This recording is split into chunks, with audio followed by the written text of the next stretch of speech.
사도는 거짓 교사들에 대해서 교훈하는 베드로후서 2장에 앞서서 교회를 공격하는 이단적 사상을 경계하고 있는데, 그 경계에 앞서 그리스도 안에서 진리의 지식 가운데 성장하는 예수를 믿는 그리스도인들은 도대체 누구이며, 그리고 그 그리스도인들은 어떻게 살아야 하는지에 대해서 베드로후서 1장에서 우리에게 교훈해 주고 있습니다.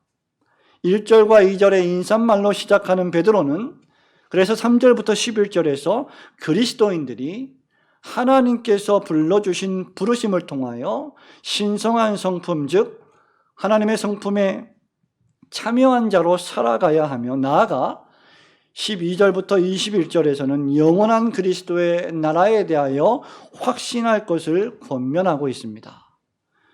신자들이 언제든지 그렇게 하기만 하면 10절에 기록된 말씀대로 실족하지 않을 것이다, 넘어지지 않을 것이다 라고 약속하고 있습니다.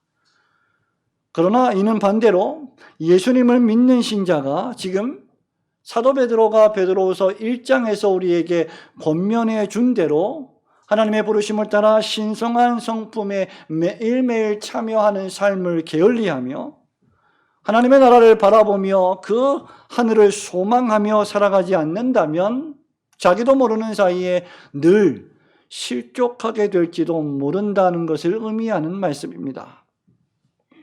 사실 베드로 사도야말로 실족이라는 단어에 가장 잘 어울리는 사람이 아닐 수 없습니다. 여러분이 잘 아시는 것처럼 베드로는 예수님의 12제자 가운데 수제자였고, 그 가운데서도 베드로, 야고보, 요한이라고 하는 매우 친밀한 예수님의 제자들 가운데도 단연 1등으로 예수님을 지근거리에서 모시던 제자였습니다. 하지만 그는 과도한 자신감을 보이다가 여러 차례 실족했고, 예수님을 심지어 3번씩이나 부인하면서 신앙의 도상에서 넘어졌던 인물입니다. 그렇게 누구보다 실족에 대하여 경험적으로 우리에게 가르쳐 줄 수 있는 최고의 교사가 아닐 수 없습니다. 그러므로 베드로후서에서 이렇게 행하면 너희들이 언제든지 실족하지 아니하리라라고 말한 이 말씀은 베드로 자신의 경험을 통하여 나오는 매우 뼈아픈 말이라 할 수 있을 것입니다. 성도 여러분, 실족이란 무엇입니까? 문자적으로 실족이란 헬라어 푸타이오라고 하는 이 단어는 여러분 잘 아시는 것처럼 걸려 넘어지다, 길을 걸어가다가 돌뿌리에 걸려 넘어지다, 발이 걸리다 또는 장애물에 넘어지다는 뜻을 가지고 있습니다.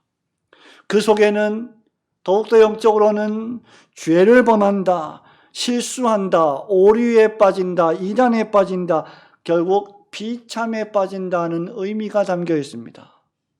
사람들이 실족하면 넘어지는 정도가 아니라 성경에서 말하는 실족은 비참에 빠지는 정도까지 매우 치명적일 수 있다는 것을 우리에게 말해주죠. 예를 들면 야고보 사도는 야고보서 3장 2절에서 이 동일한 푸타이오라는 단어를 사용했습니다. 우리가 다 실수가 많으니, 푸타이오, 실수가 많으니, 만일 말에 실수가 없는 자라면 온전한 사람이라 능히 온 몸도 굴레 씌우리라. 말에 대한 실족이 얼마나 많냐, 야고보 사도가 우리에게 교훈하고 있죠. 또한 2장 10절에서도 이렇게 말합니다. 누구든지 온 율법을 지키다가 그 하나를 범하면 실족한다는 것입니다. 모두 범한 자가 되나니. 바울은 로마서 11장 11절에서 그러므로 내가 말하노니 그들이 넘어지기까지 실족하였느냐, 그럴 수 없느니라.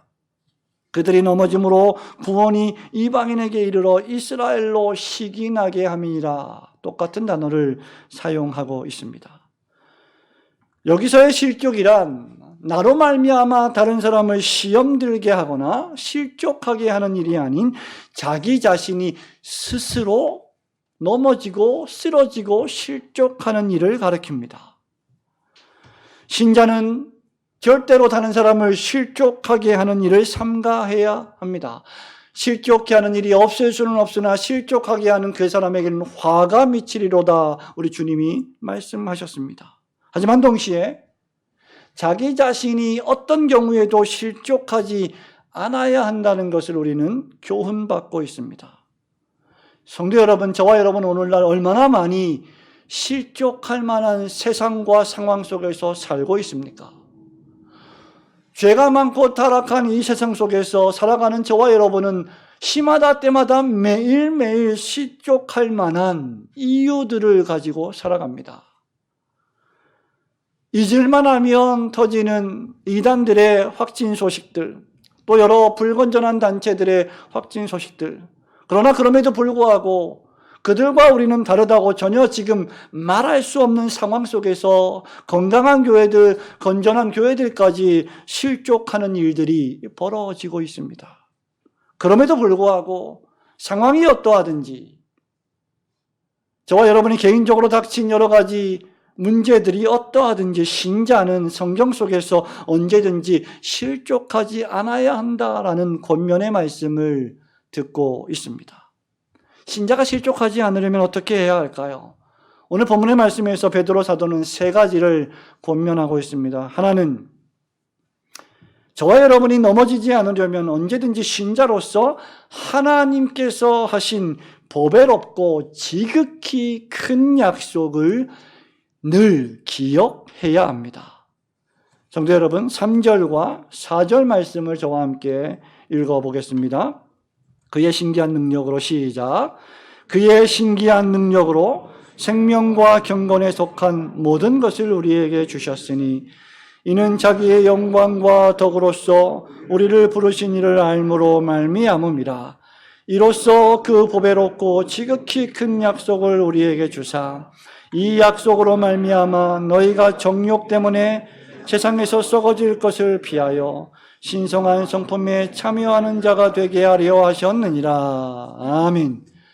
베드로 사도는 1절에서 이 편지를 믿음 없는 불신자에게 쓰지 않고 믿음 있는 신자들에게 쓰고 있습니다. 베드로 자신과 같이 보배로운 동일한 믿음을 받은 성도들을 향하여 쓰고 있습니다. 성도, 그리스도인, 신자란 누구입니까? 여러 가지 정의를 내릴 수 있겠습니다만은 오늘 본문의 말씀 3절에 따르면 신자를 정의할 때 하나님께로부터 매우 신기한 능력으로 생명과 경건에 속한 모든 것을 받은 자, 그가 신자다라고 우리는 정의할 수 있습니다. 신기한 능력으로 생명과 경건에 속한 모든 것을 받은 자, 즉 생명이라고 하는 것, 여기서 이 생명이라고 하는 것은 이 세상에서 저와 여러분이 밥을 먹고 물을 마시고 사는 육체적인, 육신적인 생명만을 가리키는 것이 아니라 죽음 이후에도 계속되는 영원한 생명을 가리키는 말입니다.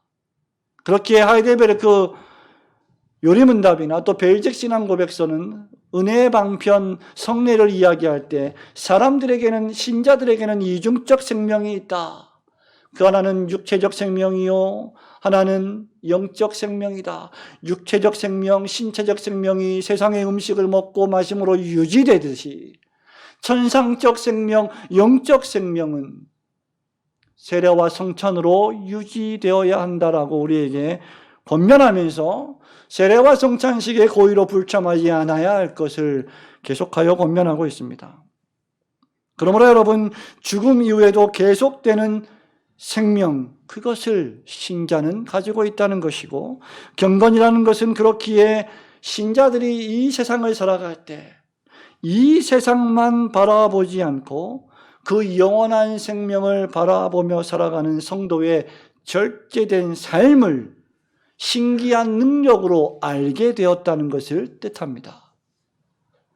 베드로 사도는 모든 성도가 바로 이런 부르심을 받았고 모든 성도가 이런 부르심을 이미 알고 있다고 말합니다. 이런 의미에서 성도는 약속을 받은 사람들입니다. 어떤 약속 말입니까?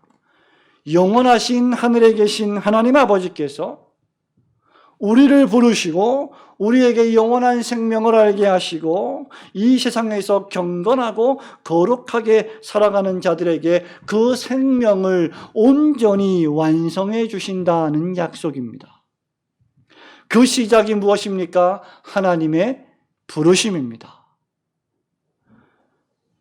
하나님께서 택하신 자기 백성들을 하나님은 때가 참에 말씀으로 부르시기 때문에 그 부르심의 근거는 택하심에 있습니다. 그러므로 신자는 눈에 보이는 세상이 전부가 아니요 하나님께서 예비하신 영원한 생명의 나라, 하나님의 나라, 천국이 있음을 잘 알고 있는 사람들입니다. 이는 신적으로 부르심을 입은 자들만 알게 되는 보배롭고 지극히 큰 약속입니다. 이 약속은 신자들이 받은 성령의 표입니다. 성령께서 우리의 마음속에 내주하셔서 우리의 마음속에 있는 죄악을 제거하시고 거룩의 씨앗을 심어주심으로 우리를 중생, 즉 거듭나게 하시고 변화시키실 때 이 신기한 능력으로 생명과 경건을 알게 해 주시는 것입니다. 하나님께서는 우리로 하여금 하나님의 형상을 회복하게 하기 위하여 계시를 통해 신적 능력으로 우리를 불러주시고 중생시켜 주시고 보배로운 성령의 확신과 보증을 주심으로 신의 성품에 참여시킵니다. 하나님께서 이렇게 하시는 목적은 단 한 가지입니다. 저와 여러분으로 하여금 세상에서 썩어질 것을 피하게 하시기 위함입니다. 이 땅에 태어나서 살면서 이 땅에서 살고 이 땅에서 먹고 이 땅에서 마시고 이 땅에서 죽고 이 땅에서 멸망을 당하여 지옥에 떨어지지 아니하도록 우리로 하여금 신성한 성품에 참여할 수 있도록 은혜를 베푸셨다는 것입니다. 여러분, 하나님께서 이렇게 택하시고 우리를 때가 참에 불러주신 사실을 잘 알고 있는 신자는 상황이 어떠하든지 언제든지 실족하지 않습니다. 신자가 실족하는 이유는 무엇입니까? 몇 가지가 있는데 그 가운데 하나가 하나님께서 하신 이 보배롭고 큰 약속에 대하여 무지할 때입니다. 하나님이 하신 약속을 날마다 기억하지 않고 묵상하지 않고 알려고 노력하지 않으므로 그는 약속을 모르기 때문에 넘어지고 쓰러지는 것입니다. 성도 여러분, 이 약속을 모르면 여러분이 사고를 당하거나 힘든 일이 생겼을 때 어려운 일이 생기거나 하면 어찌할 바를 몰라 당황해합니다. 천재지변이 터지고 전쟁이 발발하고 전염병이 창궐하면 불안해하고 실족합니다. 사방에서 우겨쌈을 당하는 일들이 벌어지면 마치 하나님이 안 계신 것처럼 불신앙에 빠지게 됩니다. 실수하고 비참해하며 우울해하며 불안해하고 말로 행동으로 죄를 짓습니다. 믿음이 연약한 자는 하나님이 어디 계시냐라고 생각하며 신앙을 저버리고 배교하기도 합니다. 고난의 때에 마음이 쉽게 흔들리고 거짓 선생들의 말에 유혹을 받아 넘어지기 때문입니다. 이런 때일수록 참된 교회와 성도는 더욱 하나님의 말씀의 약속에 깊게 뿌리를 내려야 합니다. 에베소서 3장 17절과 18절에서 바울은 이렇게 말합니다. 믿음으로 말미암아 그리스도께서 너희 마음에 계시게 하시옵고 너희가 사랑 가운데서 뿌리가 박히고 터가 굳어져서 능히 모든 성도와 함께 지식에 넘치는 그리스도의 사랑을 알고. 성도 여러분, 신자의 신앙생활이 무엇입니까? 그리스도 예수 안에 있는 하나님의 사랑 가운데 깊이 뿌리를 박고 터를 강하고 굳게 하는 것이 신앙생활입니다. 능히 모든 다른 성도들과 함께 지식에 넘치는 그리스도의 사랑이 무엇인지 그 높이와 깊이와 넓이를 더욱 상세하게 알고자 하는 것이 신앙생활의 핵심입니다.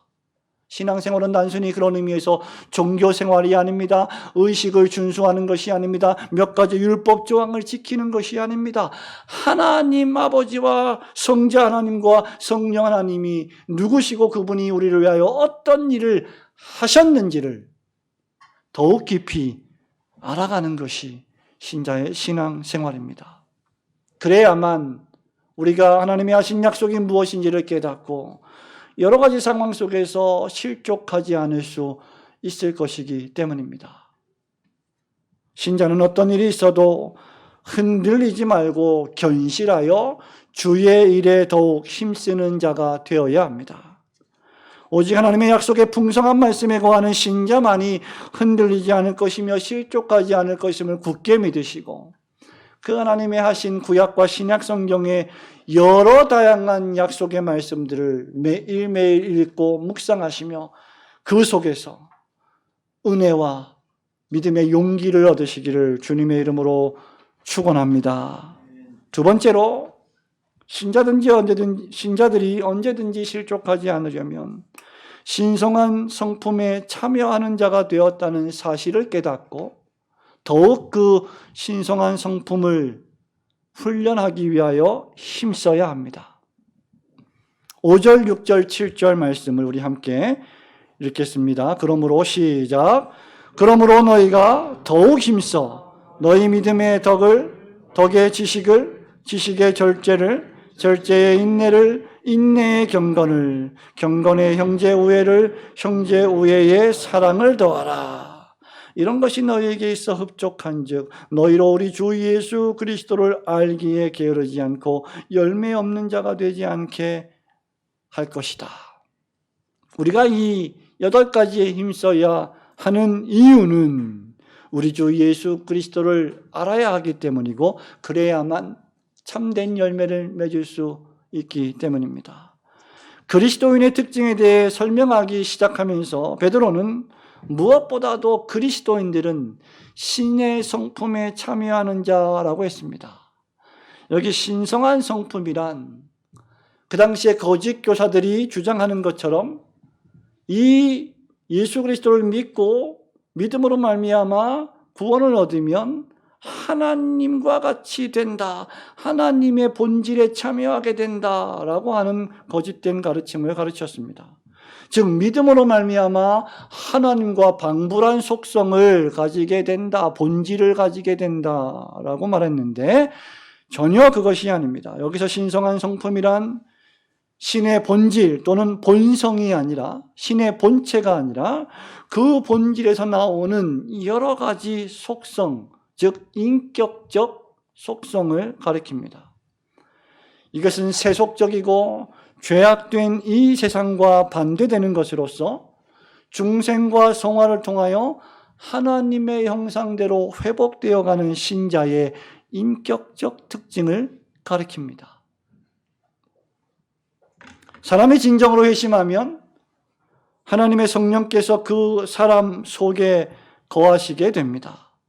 그렇게 되면 신자는 고린도전서 3장 16절과 6장 19절에서 말한 바처럼 하나님의 성령이 그 안에 거하시는 성전이 됩니다.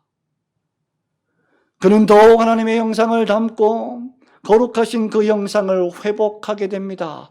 그래서 문제가 많고 탈도 많았던 고린도 교회 교인들조차 바울은 그들을 부르기를 하나님을 알고 그리스도 예수를 믿는 믿음 안에서 거룩하여진 성도라고 불렀습니다. 많은 연약과 실패에도 불구하고 그들은 성도입니다. 왜냐하면 성령께서 참된 신자의 심령 속에 거주하시기 때문입니다. 그러므로 여러분, 정말 예수님을 믿는다면 그는 날마다 하나님의 형상을 본받고 닮아가도록 분투하게 되고 그 안에서 거룩하신 그 형상을 회복하게 됩니다. 하나님을 참되게 믿었는데 고약한 성격이 고쳐지지 않는다면 그는 어떤 의미에서 참되게 믿은 것이 아닐지도 모릅니다. 하나님께서 중생시켜 주셨는데 하나님이 우리 마음속에 죄를 몰아내고 거룩의 씨앗을 심어주셔서 우리 안에서 거룩한 생명이 자라나게 하셨는데 내 안에 못된 성격이 조금도 고쳐지지 않는다면 그것은 참되게 중생한 것이 아닙니다. 비록 더딜지라도 중생한 신자의 심령은 거룩과 경건을 향하여 고침을 받고 개혁되게 되어 있습니다. 그렇다고 하면 신자가 참되게 중생한 증거는 무엇일까요? 말하자면 신자가 신성한 성품에 참여하는 자가 된 증거는 무엇입니까? 바울은 5절, 6절, 7절에서 8가지를 말합니다. 그것이 바로 믿음, 덕, 지식, 절제, 인내, 경건, 형제, 우애, 그리고 사랑의 삶입니다. 베드로는 참된 신자라면 5절에서 이것을 추구하는 일에 힘써야 하는데 더욱 힘쓰라고 명령합니다. 먼저 무엇보다도 신자는 믿음을 가져야 합니다. 믿음이란 보이지 않는 것을 그리스도의 증거를 통하여 받아들이는 것입니다. 신자는 믿음으로 말미암아 보이지 않는 모든 하나님의 나라를 믿게 됩니다. 믿음은 신자의 모든 덕스러운 생활의 근본입니다. 그러므로 믿음이 없이는 하나님을 기쁘시게 할 수 없습니다. 이것이 없다면 하나님과 관계가 끊어진 삶이기 때문입니다.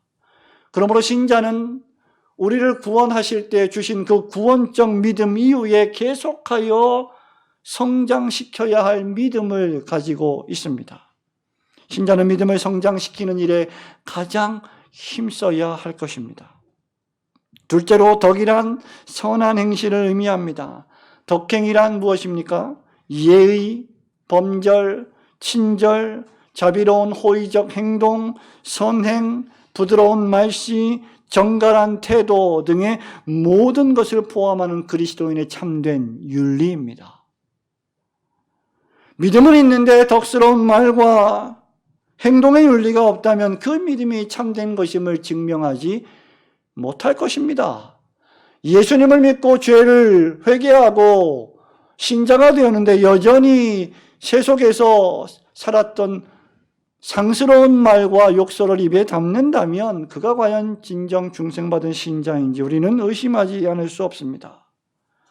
세 번째로 지식이란 진리에 대한 지식, 즉 하나님의 말씀에 대한 지식을 가리킵니다.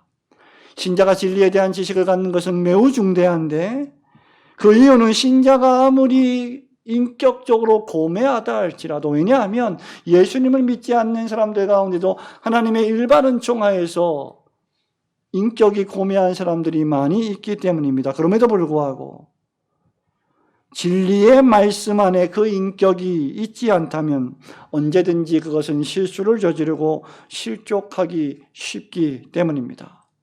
진리의 지식에 무지하면 참된 도덕적 행동에 이르지 못합니다. 참된 도덕적 행동은 하나님의 말씀인 진리의 지식에 그 기준을 두어야 하기 때문입니다. 이런 의미에서 참된 지식이란 신자의 모든 도덕적이고 윤리적인 활동의 표준이 되는 것입니다. 무엇이 선이냐를 정의할 때 우리는 세상에서 말하는 선이 표준이 아닌 하나님의 말씀이 말하는 선으로 그 표준을 규정해야 하는 것이죠. 네 번째는 절제입니다. 절제는 무엇입니까?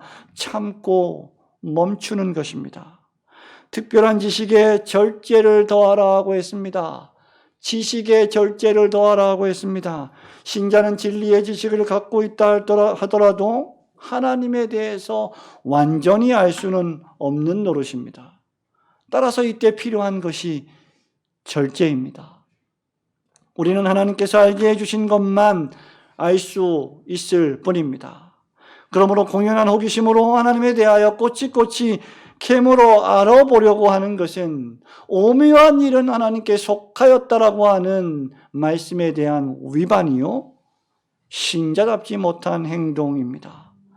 또한 자신이 많이 알고 있다고 절제하지 못한다면 그는 교만하기 쉽습니다. 다섯째로 인내란 절제하기 위해 필요합니다. 모든 극기 생활에는 인내가 필요한 법이죠. 인내의 힘이 없이는 참을 수도 절제할 수도 극기할 수도 없습니다. 여섯째로 경건이란 하나님과 사람 앞에서 신앙심 있게 행동하는 것입니다. 그것은 하나님을 예배하고 사람을 사랑하는 것과 관계됩니다. 참된 경건은 추상적이지 않고 하나님 사랑과 이웃 사랑으로 구현됩니다. 그래서 베드로는 일곱 번째로 경건의 형제 우애를 더하라고 말하는 것이죠. 너희들이 개인적으로 아무리 경건하고 거룩하고 고매하고 멋지게 보여도 형제를 사랑하는 것으로 그것이 표현되지 않는다면 그것은 참된 경건일 수 없다는 경고의 말씀입니다. 신자는 다른 동료 그리스도인과 형제를 사랑함으로 그리고 이웃을 사랑함으로 경건을 드러냅니다. 그러므로 자기 가족, 자기 친족을 돌보지 않는 자는 불신자보다 더 악한 자라고 사도 바울이 우리에게 권면한 말씀을 기억해야 합니다. 왜냐하면 가족이야말로 가장 가까운 형제이기 때문입니다. 그리고 이 모든 것이 마지막으로 사랑으로 완성됩니다. 사랑이란 조건적이 아니고 무조건적인 희생에 기초합니다. 신자가 형제를 사랑하는 필레오식의 사랑은 약화될 수 있습니다. 조건적인 사랑은 언제든지 무조건적인 그리스도의 십자가 사랑으로 보호되고 강화되어야 합니다. 십자가의 희생적 사랑에 기초한 사랑으로 형제를 사랑할 때 진정으로 우리는 사랑이 무엇인지를 실천할 수 있기 때문입니다. 이런 8가지의 그리스도인의 덕목이 구비되어야 진정으로 우리가 신성한 성품에 참여한 자라 할 수 있는 것이죠. 우리가 예수 믿는 신자라고 하는 이름을 합당하게 들으려면 이 8가지의 신성한 성품에 참여해야 합니다. 그리고 더욱 힘써 이 신성한 성품을 구비하고 훈련해야 합니다. 신자에게 이런 것이 있어야 비로소 주 예수 그리스도를 아는 자가 될 수 있다라고 8절에서 베드로는 말하는 것입니다. 그러므로 여러분, 우리가 10년, 20년, 30년 수많은 시간의 신앙적 경력이 있다 할지라도 이 8가지의 신성한 성품의 깊이와 넓이와 높이를 아는 데 힘쓰지 않는다면 그 시간들은 어떤 의미에서 종교적인 시간들이라고 말할 수 있을 것입니다. 물론 우리는 이 8가지의 덕목을 완전히 수행하지 못합니다. 때때로 우리는 많이 실패합니다. 그러나 참된 신자는 이런 신성한 성품에 참여하는 것을 자신의 목적으로 삼고 매일매일 실패에도 불구하고 다시 일어나 분투합니다. 그리스도를 닮으려고 노력합니다. 애를 씁니다. 그러나 믿음이 없는 자는 이런 것에 관심이 없습니다. 따라서 이런 일에 게으르며 열매 맺지 못할 것입니다. 이런 사람은 하나님의 나라의 소망을 보지 못하고 그저 땅에 속한 것들에만 만족하고 땅에 속한 것들을 더 많이 가지려고 혈안이 될 뿐입니다. 이런 자들은 야고보 사도가 야고보서 1장 23절 24절에서 말한 것처럼 거울을 보면서 자신의 상태와 자신에게 필요한 것이 진정 무엇인지를 거울을 통하여 보고도, 말씀을 통하여 보고도 그 모양이 어떠한 것을 곧 즉시 잊어버리는 자와 같습니다. 성도 여러분, 지금 한국교회에 필요한 것은 바로 이것입니다. 지금 우리는 무슨 거창한 사업이나 행사나 이벤트를 할 때가 아닙니다. 지금 우리에게는 이러한 신성한 성품이 있는가? 지금 나에게는 이러한 신성한 성품을 지니고 있는가? 내가 이러한 신성한 성품에 관심이 있는가? 내가 이러한 신성한 성품을 더욱 힘써 애써 알려고 분투하며 살아가고 있는가? 그것을 물어야 합니다. 하나님이 우리에게 원하시는 것은 무슨 엄청나고 대단한 업적을 세우는 것이 아닙니다. 하나님의 성품을 담는 것입니다. 이 8가지의 덕목은 신자가 타락한 이 세상을 살면서 실족하지 않게 해주는 성품입니다. 신자는 이 세상을 살면서 썩지 않을 하나님의 나라를 바라보는 믿음을 가지고 덕을 세우고 하나님을 더 깊이 아는 지식을 배우고 절제와 인내를 통하여 세상의 욕망에, 세상의 가치관에 포로가 되지 않게 하여 예배와 섬김을 통해 경건을 훈련하고 하나님을 사랑하는 열매를 통하여 형제와 교회를 사랑하는 것으로 그 열매를 드러내야 할 것입니다. 하나님께서 우리를 불러주신 특권 가운데 하나는 바로 저와 여러분의 삶을 통하여 하나님의 신성한 성품을 자꾸 드러내는 것입니다. 수요일 문답 제1문답은 사람의 제일 되는 목적이 무엇입니까? 묻고 사람의 제일 되는 목적은 하나님을 영화롭게 하고 하나님을 영원토록 즐거워하는 것입니다라고 대답했습니다. 그러나 우리는 하나님을 영화롭게 만들 수 없습니다. 수요일 문답 1문답이 의미하는 것은 하나님을 영화롭게 만들자는 것이 아니라 이미 영원전부터 영원까지 영화로우신 하나님의 그 속성을 우리의 삶을 통하여 거울처럼 비추고 반영하는 것을 의미합니다. 그리고 그것은 바로 8가지의 신성한 성품이 우리 신자의 삶에서 드러날 때 비로소 구현되는 것입니다.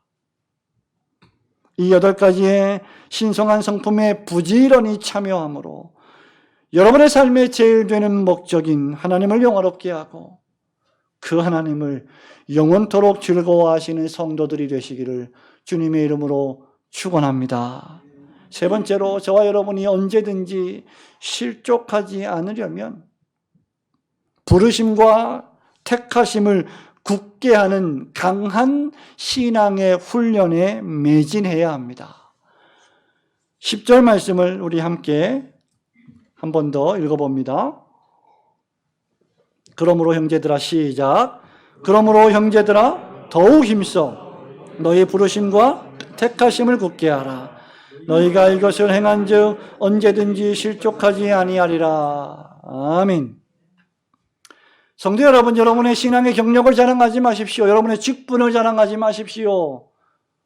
여러분이 가지고 있는 재능들을 자랑하지 마십시오. 우리가 자랑해야 할 것은 혹독한 훈련과 혹독한 연습입니다. 신자가 여러 시련과 시험 가운데서 실족하지 않으려면 더욱 힘써 베드로는 우리에게 너의 부르심과 택하심을 굳게 해야 한다고 명령합니다.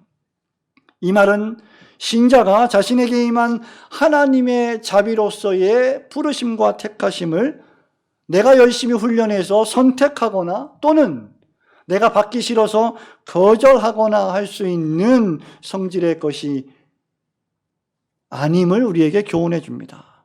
부르심과 택하심을 굳게 하는 이 훈련은 구원의 근거나 원인이 아닙니다. 그것은 구원받은 신자의 당연하고도 자연스러운 증거입니다. 여기 굳게 하라는 원어의 뜻은 연습하라, 훈련하라, 반복하여 애쓰라는 말입니다.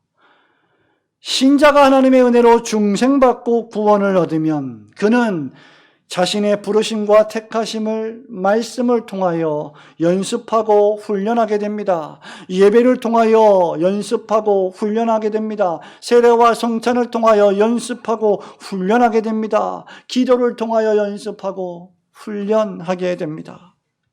말씀과 성례와 기도는 하나님께서 신자를 부르시고 택하셨다는 사실을 강력하게 우리 마음속에 확신시켜주는 수단입니다.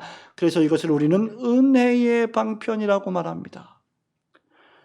성도 여러분, 여러분은 언제 은혜 받았다라고 생각하십니까? 우리가 은혜를 받았다라고 하는 말은 우리의 감정 상태가 매우 좋거나 사근사근하거나 기쁘거나 즐거운 것을 의미하지 않습니다. 은혜의 방편을 통하여 부르심과 택하심이 더욱 우리의 심령 속에서 강화되는 것이 은혜 받았다는 것의 진정한 의미입니다. 성도 여러분, 하나님의 말씀의 바른 설교를 듣는 것, 하나님의 말씀인 성경을 정기적으로 여러분이 읽는 것, 성경 강해와 성경 공부의 시간에 열심히 참여하여 말씀을 배우는 것은 가장 강력한 은혜의 수단입니다. 교회에서 집례되는 세례와 성찬식에 참여하는 것은 영적인 하나님의 은혜의 임재를 눈으로 실제 보는 가시적인 말씀을 경험하는 귀한 기회입니다. 가정에서 개인적으로 그리고 무엇보다도 교회에서 주일날, 수요일날 공적으로 모여 함께 온 교인이 서로를 위하여 기도하는 것은 매우 중대한 은혜의 방편입니다. 성도가 서로 함께 모이기를 힘쓰고 예배드리고 말씀을 듣고 서로가 서로를 위하여 마음으로 영으로 뜨겁게 기도하고 함께 식탁을 나누고 교제하는 것은 하나님의 교회와 성도들에게 주신 하나님의 놀라운 은혜의 방편이요 우리의 믿음을 강하게 하는 수단입니다. 그러므로 이런 은혜의 방편들이 공적으로 시행되는 교회를 떠나서는 참된 신앙의 성장은 불가능합니다. 많은 적지 않은 교인들이 기성교회에 실망하여 교회를 떠나 여러 교회를 찾다가 찾지 못하고 그저 집에서 혼자 내가 예배해도 열심히 내 신앙을 지킬 수 있을 거야 라고 생각하며 예배를 드리는 소위 가난한 교인들이 늘어가고 있지만 그들은 하나같이 성공할 수 없습니다. 왜냐하면 비록 불완전할지라도 하나님께서 은혜의 방편들을 교회라고 하는 구속기관을 통하여 우리에게 주시기로 작정하셨기 때문입니다. 그러므로 신자들은 여러 가지 이유와 핑계를 대기보다 부지런히 이런 은혜의 방편들을 기회 있을 때마다 자기 것으로 놓치지 말고 사용할 줄 알아야 합니다. 이것이 바로 자기 부인의 삶이요 예배를 드리기 위하여 주의를 성수하게 하기 위하여 하나님 말씀을 지키기 위하여 세상에서 자기를 절제하고 경건을 훈련하는 삶입니다. 교회를 중심하고 내가 받은 택하심과 부르심의 은혜를 풍성하게 하려면 나의 일상생활의 삶을 규모 없이 생각 없이 되는 대로 닥치는 대로 살아서는 안 됩니다. 코로나 상황으로 말미암아 우리에게 시간이 많이 있다고 생각되지만 오히려 코로나라고 하는 이 엄청난 전염병으로 말미암아 우리의 일상생활에 얼마나 많은 무질서와 파괴가 작동하는지 모릅니다. 사람들은 시간이 많아서 많은 것을 할 수 있을 것 같았지만 오히려 더 게을러지고 하나님의 말씀을 많이 읽고 묵상하며 기도로 그 시간을 사용하기보다 오히려 다른 일에 더 많은 시간들을 사용하는 일들이 벌어지고 있습니다. 그러므로 우리는 절제하며 때로는 더 나은 삶을 위하여 포기할 줄 아는 삶을 살아야 합니다. 하나님의 은혜로 주신 우리의 신앙과 믿음은 한 번 믿고 자동적으로 완성되고 끝나는 것이 아니라 믿음의 반복적인 훈련을 통하여 성장하는 것입니다. 성도 여러분, 인생은 한 방이란 말이 있습니다. 하지만 그런 인생은 실제 우리의 삶에서 거의 존재하지 않습니다. 그것은 요행입니다. 미신입니다. 물론 여러분이 야구선수라면 가끔 호쾌하게 터지는 홈런이 짜릿한 것은 사실입니다. 그런 홈런으로 역전이 되고 게임에서 승리하는 경우도 종종 있습니다만은 그런 홈런조차도 혹독하고도 꾸준한 매일의 연습과 훈련의 결과인 것은 변함이 없습니다. 여러분, 우리나라 선수인 미국의 프로골퍼 최경주 선수를 잘 아실 것입니다. 최경주 선수는 미국 PGA 골프 투어를 무려 7차례 이상이나 우승했던 선수입니다. 한국의 선수 가운데 미국의 PGA 투어를 개척한 유일한 선수이기도 하지요. 최경주 선수는 모든 샷이 일품이지만 그 중에서도 모래에 공이 빠졌을 때 그 모래에 빠진 벙커샷은 온 전 세계의 모든 선수들이 인정할 만큼 타의 추종을 불허합니다. 골프공이 모래 위에 어떻게 빠져 있든지, 모래 위에 잘 떠 있든지, 반쯤 잠겨 있든지, 완전히 잠겨 있든지 관계없이 그는 모래 벙커에서 그 공을 탈출시켜 위기를 모면하기도 하고 단 한 번의 홀에 그 공을 집어 넣는 묘기를 보이기도 합니다. 그런 능력은 어디서 왔을까? 최경주 선수가 처음부터 그렇게 훌륭한 샷을 했을까? 아닙니다. 최경주 선수의 고향은 전남 땅끝 해남 마을에서 배를 타고 한참 들어가야 나오는 완도입니다. 그는 완도 바닷가 백사장에서 하루에 무려 매일매일 1000개의 벙커샷을 한 것으로 유명합니다. 그의 벙커샷은 바닷가 모래 백사장에서 손바닥이 다 까지고 피가 나고 굳은 살이 바뀌도록 혹독한 훈련을 통하여 완성된 것입니다. 태백산맥 아리랑 한강이라는 소설을 쓴 조정래 소설가를 여러분이 아실 것입니다. 이분은 최근에 황홀한 글 감옥이라는 책에서 자신이 매일 6시에 일어나서 하루에 꼬박 12시간, 14시간씩 글을 썼다라고 고백합니다. 원래 젊은 시절에 이 사람은 술을 좋아했습니다. 그래서 말술을 마시기로 유명했는데 술 먹는 시간조차 아까워서 소설을 쓸 때에는 술을 끊고 소설을 쓰는 동안에는 단 한 모금의 술도 마시지 않았다고 합니다. 그러나 여러분, 의자에 앉아서 12시간씩 글을 쓰는 것은 몸 전체의 근육이 경직되는 고된 일입니다. 그래서 조정래 씨는 하루에 3번 국민체조를 반드시 하루도 빼지 않고 했다고 합니다. 여러분, 하루에 국민체조를 한 번 할 때 몇 분이 걸리는지 아십니까? 6분이 걸립니다. 그러므로 18분을 투자해서 그는 수십 년 동안 수십 권의 소설을 쓸 수 있는 체력을 기르게 된 것입니다. 그렇게 한 것이 바로 자신이 황홀한 글 감옥에서 버틴 힘이다 라고 말했습니다. 성도 여러분, 그러니 신자가 시간이 없다는 것은 핑계입니다. 마음이 없다는 것이 오히려 맞는 말이겠지요. 바쁘다는 것도 핑계입니다. 어차피 할 일 없이 빈둥거린다면 시간은 계속 없을 것입니다. 아무리 바빠도 우리의 삶에는 틈이 많고 자투리 시간도 매우 많습니다. 그 시간에 여러분이 무엇을 하는지가 여러분이 결정되는 것입니다. 우리는 일에서 시간이 없고 절에서 시간이 없다고 말합니다. 그러나 우리가 하나님께서 불러주신 이 부르심과 택하심을 훈련하지 않는다면, 그 훈련하는 일에 우리의 시간과 물질을, 우리의 정신을 쏟지 않는다면 우리는 세상에서 아무리 화려하고 멋진 삶을 산다 할지라도 실제로는 육적으로 병들고 영적으로 병들고 아프고 게으르고 나태해서 실족하고 넘어지게 될 것입니다. 시간이 없다고, 세상이 왜 이러냐고, 힘들다고, 나는 아프다고, 나는 원래 피곤하다고, 나는 원래 연약하다고, 가정 형편이 좋지 않아서 나는 이 모양 이 꼴이라고, 여러분 안팎의 수많은 이유들로 여러분을 합리화하는 대신에 더욱 힘써 여러분의 부르심과 택하심을 굳게 해야 합니다. 지금부터라도 우리는 힘차게 일어나 경건훈련에 매진해야 합니다. 계획을 세우십시오. 시간을 정하십시오.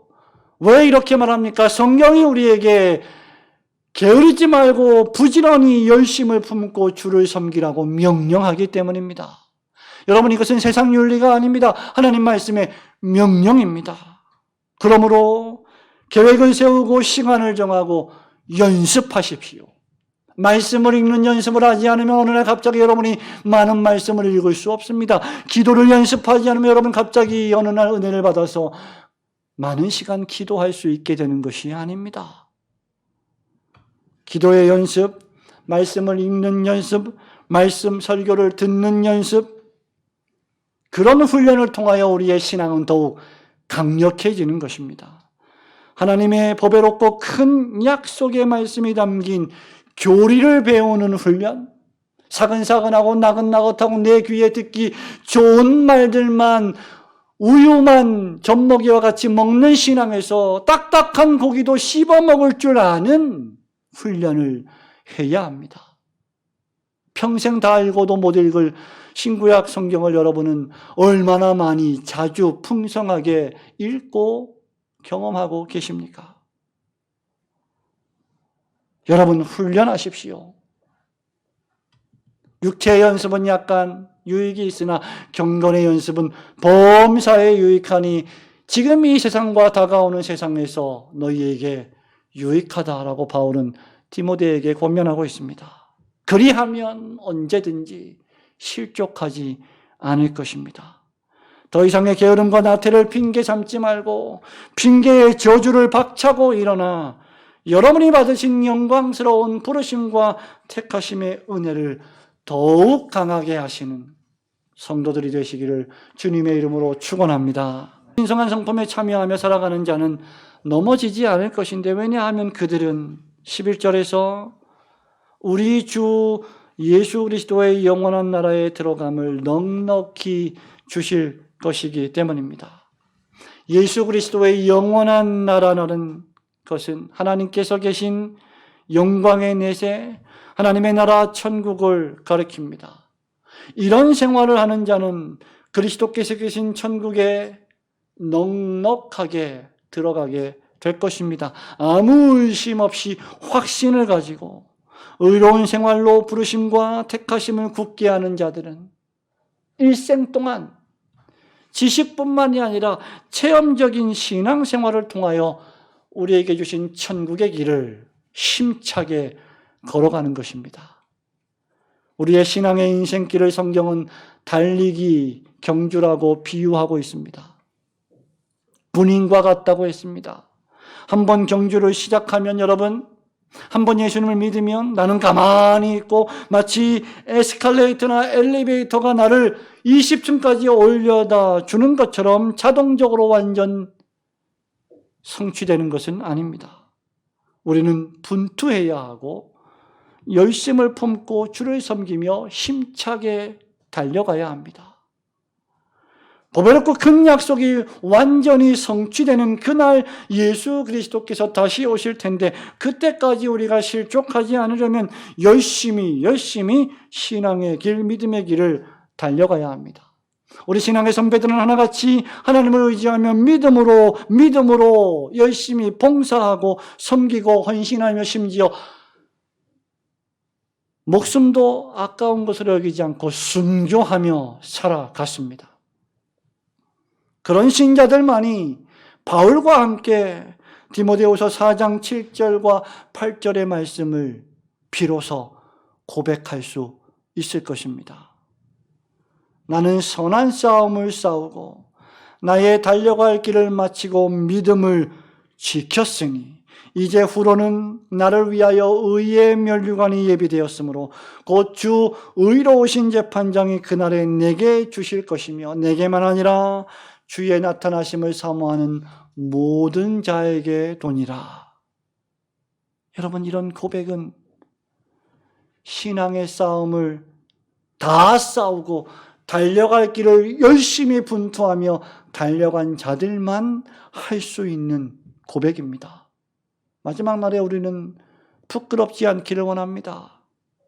2021년 1월이 정말 화살과 같이 신속하게 날아갔습니다. 내일이면 2월이 시작이 되고 겨울도 지나가고 입춘이 오고 봄이 올 것이며 좋은 계절이 올 것입니다. 이 모든 것들도 지나갈 것이고 주님께서 우리에게 좋은 날들을 주실 것입니다. 남은 12개월도 우리를 실족케 하는 방해물들이 적지 않이 있을 것입니다.